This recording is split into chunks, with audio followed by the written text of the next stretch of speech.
Hello student, आप सभी का वैष्णव सर के मैथ क्लासेस में बहुत बहुत स्वागत है।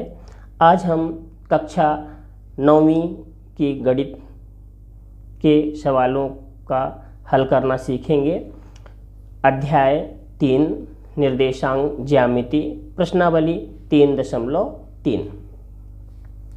तो इसके पिछले वीडियो में हम लोग जो है अक्षों के बारे में जान चुके हैं, फिर भी थोड़ा सा देख लेते हैं। जैसा कि आपको चित्र में दिख रहा है, ये हो गया हमारा x अक्ष हो गया और ये हो गया हमारा y अक्ष।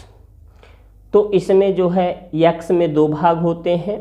x का ये हिस्सा धनात्मक अक्ष है और ये वाला जो है x का हिस्सा ऋणात्मक वाला भाग है।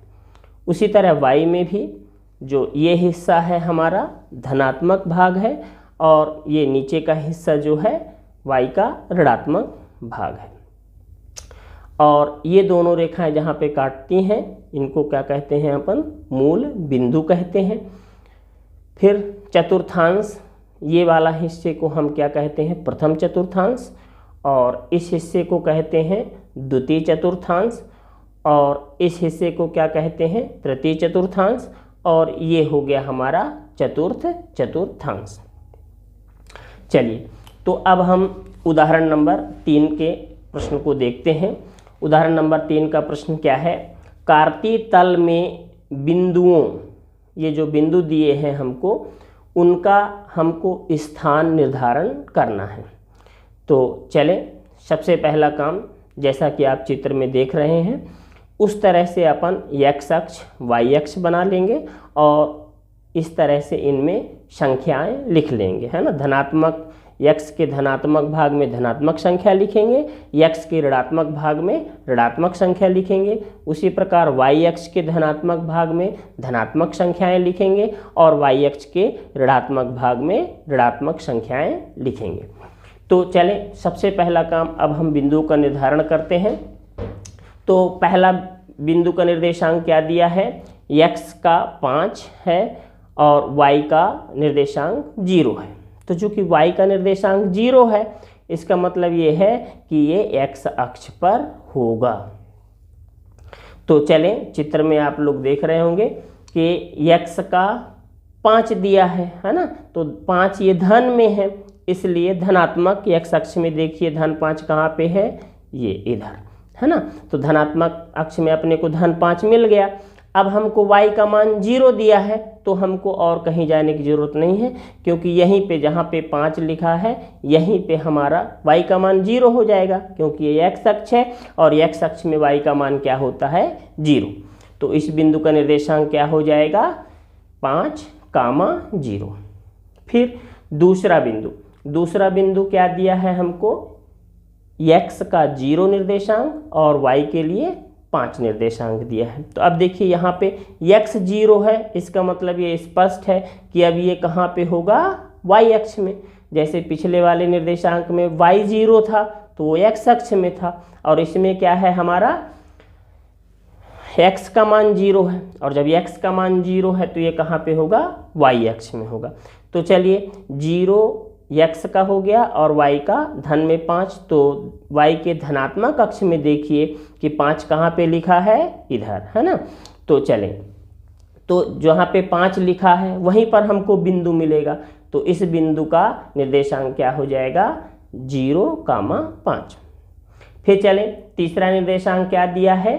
x का निर्देशांक 2 है और y के लिए निर्देशांक कितना है? 5 है।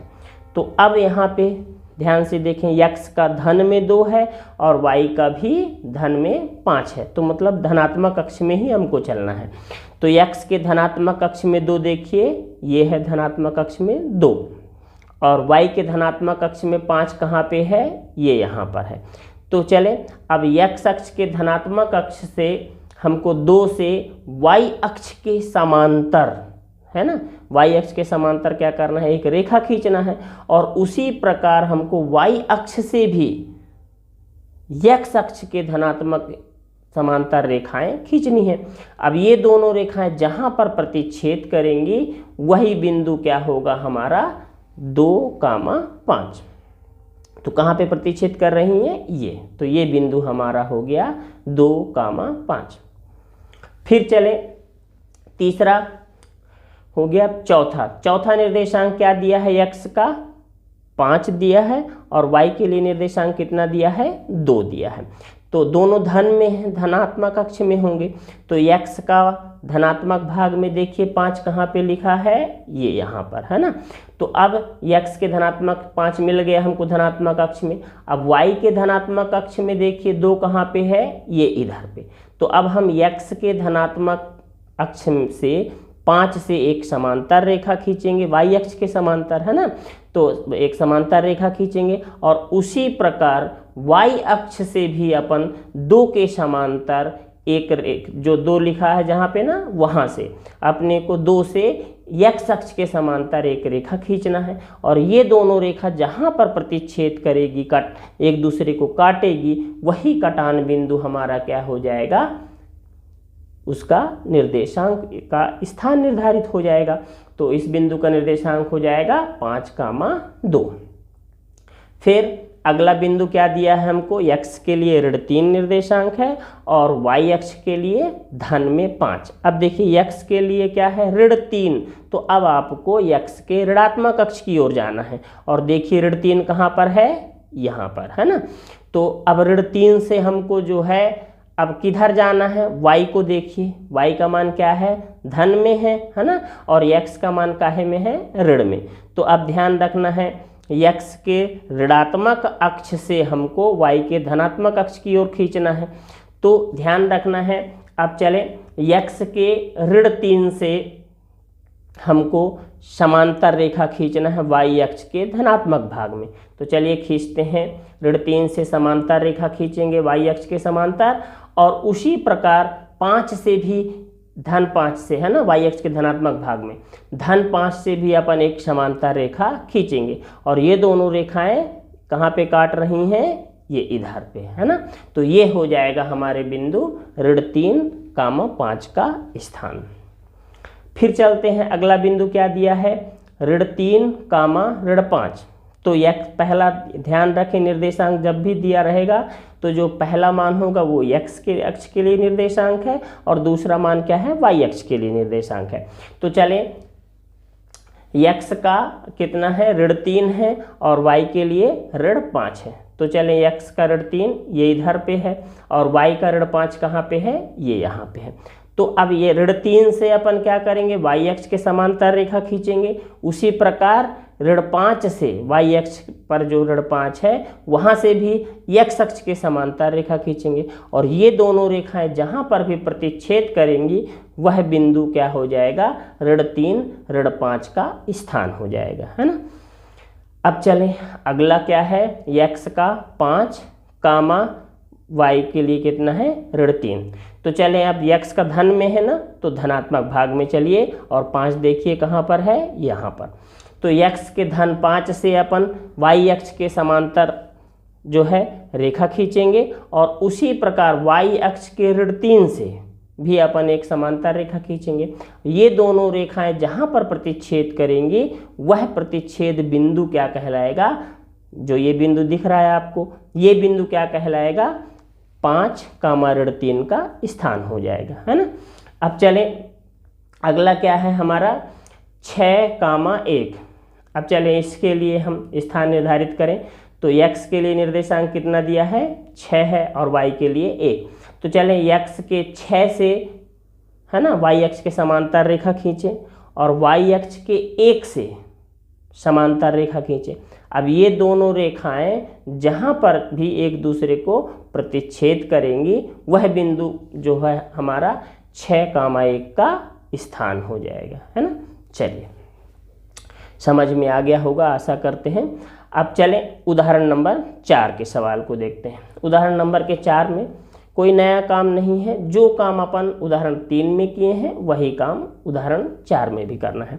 तो उदाहरण 4 में क्या कह रहा है, निम्नलिखित संख्या युग्मों को कार्तीय तल के बिंदुओं के रूप में आलेखित कीजिए।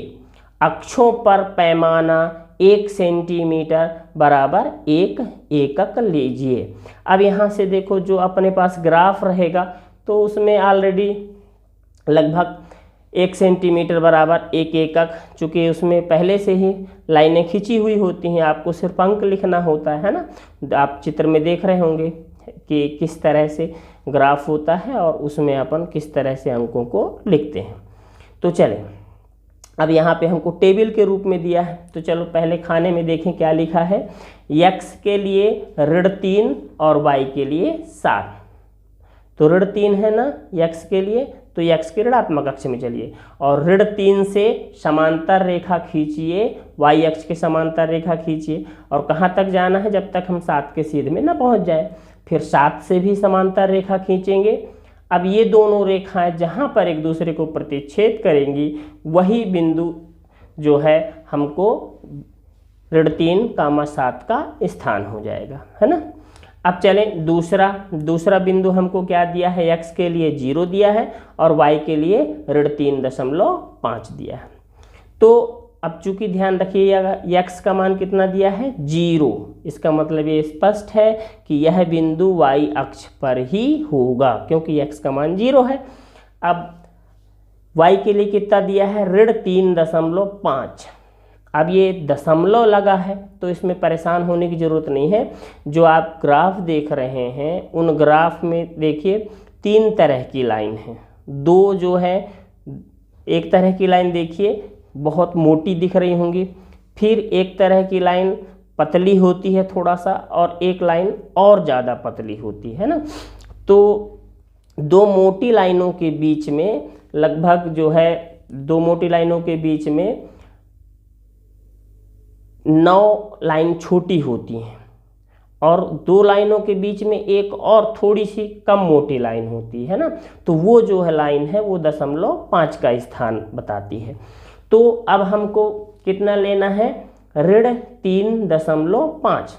तो हमको 3 के बाद जो छोटी छोटी लाइन बारीक में दी हैं उनको एक एक करके गिनना है, जैसे 1 2 3 4 5। तो जो 5वीं लाइन है वो स्थान हो जाएगा हमारा -3.5। तो इस बिंदु का निर्देशांक कितना हो जाएगा, 0, -3.5। फिर इसके बाद आते हैं -1 x के लिए और y के लिए -3। तो x का -1 तो ऋणात्मक अक्ष में, y का -3 तो ये भी y के ऋणात्मक अक्ष में। तो चलें x के -1 से y अक्ष के समांतर रेखा खींचेंगे और उसी प्रकार y अक्ष के -3 से x अक्ष के समांतर रेखा खींचेंगे। अब ये दोनों रेखाएं जिस बिंदु पर प्रतिच्छेद करेंगी वह बिंदु हमारा क्या हो जाएगा, उस बिंदु का निर्देशांक -1, -3। फिर इसके बाद अगला क्या है, x का भी 4 है और y के लिए भी 4 निर्देशांक दिया है। तो चलें x अक्ष के समांतर जो अपने को क्या करना है, x का भी 4 दिया है और y का भी 4 दिया है। तो क्या करें, x अक्ष के धनात्मक अक्ष में 4 होगा, है ना, क्योंकि धन में दोनों हैं और y का मान भी धन में है तो ये भी धनात्मक अक्ष में होगा। तो x अक्ष के धनात्मक भाग से 4 से हम एक रेखा खींचेंगे जो y अक्ष के समांतर होगी और वो रेखा कहाँ तक जाएगी। फिर उसी प्रकार हमको y अक्ष के भी -4 से रेखा खींचना है। ये दोनों रेखाएं जहाँ पर भी प्रतिच्छेद करेंगी वह बिंदु क्या हो जाएगा, उस बिंदु का निर्देशांक क्या हो जाएगा, 4, 4। फिर चलें लास्ट क्या है, x के लिए 2 और y के लिए -3। तो चलें x के धनात्मक भाग 2 से हम एक समांतर रेखा खींचेंगे y अक्ष के समांतर और कहाँ तक खींचेंगे, -3 के, जब तक सीध में न चले जाएं हम। फिर y अक्ष के -3 से x अक्ष के समांतर रेखा खींचेंगे और ये दोनों रेखाएं जहाँ पर एक दूसरे को प्रतिच्छेद करेंगी वही प्रतिच्छेद बिंदु जो है हो जाएगा 2, 3। तो चलिए इसी के साथ हमारा उदाहरण 4 भी खत्म होता है। अब आते हैं प्रश्नावली में। तो प्रश्नावली का पहला सवाल क्या है, किस चतुर्थांश में या किस अक्ष पर बिंदु, अपने को ये बिंदु दिए हैं, स्थित हैं, कार्तीय तल पर इनका स्थान निर्धारण करके अपने उत्तर को सत्यापित करना है ना। तो हमको यहाँ पे स्थान निर्धारित करना है और साथ में ये भी बताना है कि वह बिंदु जो है किस चतुर्थांश में स्थित है। तो चलें, चित्र में आप लोग देख पा रहे होंगे, है ना। तो अब इसमें पहला बिंदु क्या है, x के लिए -2 और y के लिए 4। तो x के -2 से एक y अक्ष के समांतर रेखा खींचेंगे। उसी प्रकार y अक्ष के 4 से x अक्ष के समांतर हम रेखा खींचेंगे और ये दोनों रेखाएं जहां पर भी प्रतिच्छेद करेंगी वह बिंदु हो जाएगा हमारा -2, 4। अब ये बिंदु कहां पर होगा, इसका स्थान क्या होगा, किस चतुर्थांश में होगा, अब आपको पता ही है ना। ये स्थान कौन सा है हमारा, द्वितीय चतुर्थांश। फिर आते हैं अगला बिंदु क्या दिया है, 3, -1, मतलब x के लिए 3 और y के लिए -1। तो चलें, x के धनात्मक अक्ष से 3 से हम y अक्ष के समांतर रेखा खींचेंगे। उसी प्रकार y अक्ष के -1 से x अक्ष के समांतर रेखा खींचेंगे और ये दोनों रेखाएं जहां पर भी एक दूसरे को प्रतिच्छेद करेंगी वह बिंदु हो जाएगा हमारा 3, 1। ठीक है। अब ये किस चतुर्थांश में है, चित्र में आप सबको दिख रहा है, आप सब जान गए हैं कि कौन सा चतुर्थांश कौन सा है ना। तो ये कौन सा किसका स्थान होगा, चतुर्थांश का। फिर आ जाए तीसरा में x के लिए ऋण दिया है और y के लिए 0। अब देखिए y का मान 0 दे दिया ना, इसका मतलब ये बिंदु कहाँ पर होगा, x अक्ष पर ही होगा। तो x का ऋण कहाँ पर स्थित है, ऋणात्मक भाग में देखिए x अक्ष के, ये यहाँ पर है ना। तो ऋण 1 ये बिंदु मिल गया हमको। अब y का तो मान 0 है तो हमको कहीं भी नहीं जाना है। अब यही स्थान जो है ऋण 1, 0 का हो जाएगा। अब इसका स्थान का नाम क्या होगा, ये तो किसी चतुर्थांश में नहीं है तो ये फिर किस में कहलाएगा, ये जो है x अक्ष के ऋणात्मक भाग में स्थित है। फिर आ जाए चौथा बिंदु हमको क्या दिया है, 1, 2। तो x अक्ष के लिए 1 और y अक्ष के लिए 2। तो x अक्ष के धनात्मक भाग में देखिए 1 दिख रहा होगा, है ना, ये 1 और y अक्ष के लिए 2 दिया है। तो हम x अक्ष के 1 से y अक्ष के समांतर रेखा खींचेंगे। उसी प्रकार y अक्ष के 2 से x अक्ष के समांतर रेखा खींचें। अब ये दोनों रेखा कहाँ पे काट रही हैं, यहाँ पे, है ना। तो अब इस बिंदु का निर्देशांक क्या हो जाएगा हमारा, 1, 2।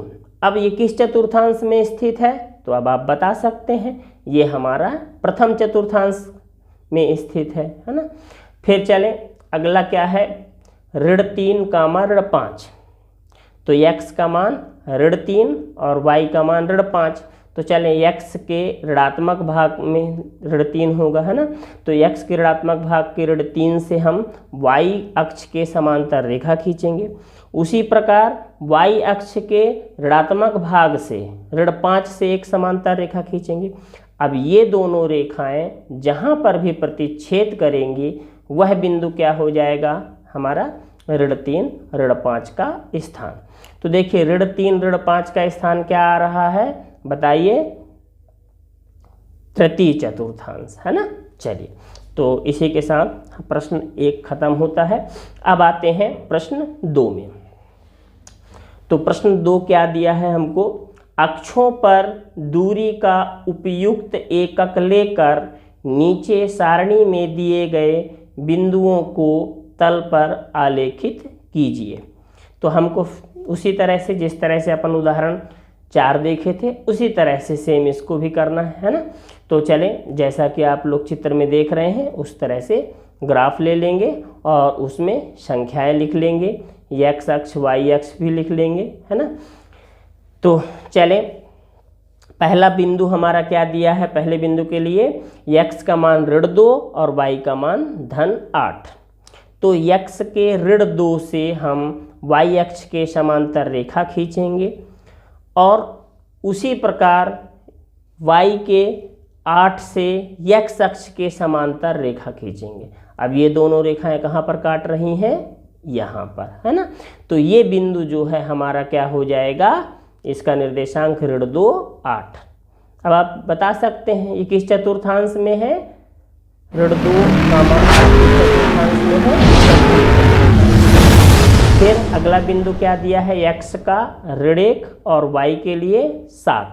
तो x के ऋण 1 से y अक्ष के समांतर एक रेखा खींचेंगे। उसी प्रकार y अक्ष के 7 से एक समांतर रेखा खींचेंगे। अब ये दोनों रेखाएं जहां पर एक दूसरे को काटेंगी वही कटान बिंदु क्या कहलाएगा, हमारा ऋण 1 7। फिर चले अगला बिंदु क्या दिया है, 0 ऋण 1.25। तो अब इसका स्थान निर्धारित करना है। तो सबसे पहला काम तो x का मान 0 दिया है, इसका मतलब ये स्पष्ट है कि यह बिंदु कहाँ पर होगा, y अक्ष पर, है ना। आपको ध्यान रखना है यदि x का निर्देशांक 0 है तो फिर वो y अक्ष पर स्थित होगा, अगर y का मान 0 है तो वो x अक्ष पर स्थित होगा। तो चले अब y अक्ष में देखें ऋण 1.25। अब ये कहाँ पर होगा, दशमलव में है तो इसमें कोई वो वाली बात नहीं है। आप ध्यान रखिए कि दो जो मोटी लाइन दिख रही हैं आपको, इन दोनों मोटी लाइनों के बीच में कितनी लाइन होती हैं, 9 लाइनें बीच में होती हैं, है ना। तो हमको जो है अब एक के बाद ध्यान रखिए, जहाँ पे आपको ऋण 1 दिख रहा है ना, यहाँ से पहली लाइन हो जाएगी 0.10 के लिए, फिर अगली लाइन हो जाएगी 0.20 के लिए, फिर अगली लाइन हो जाएगी 0.30 के लिए, फिर अगली लाइन हो जाएगी 0.40 के लिए, है ना। अब चूंकि हम एक के बाद हमको चलना है तो एक के बाद चलना है तो क्या हो जाएगा, पहली लाइन का मतलब 1.10, दूसरी लाइन के लिए 1.20, तीसरी के लिए 1.30, चौथी लाइन के लिए 1.40 और पांचवी लाइन के लिए 1.50 हो जाएगा, है ना। फिर इसके बाद अगली लाइन के लिए वैसे ही 1.60, फिर 1.70, फिर 1.80, फिर 1.90, फिर आ जाएगा अगला अंक क्या, 2। तो अब आपको समझ में आ गया होगा कि 1.25 कहाँ पर होगा। तो 1.25 कहाँ पर होगा, हमको 1.20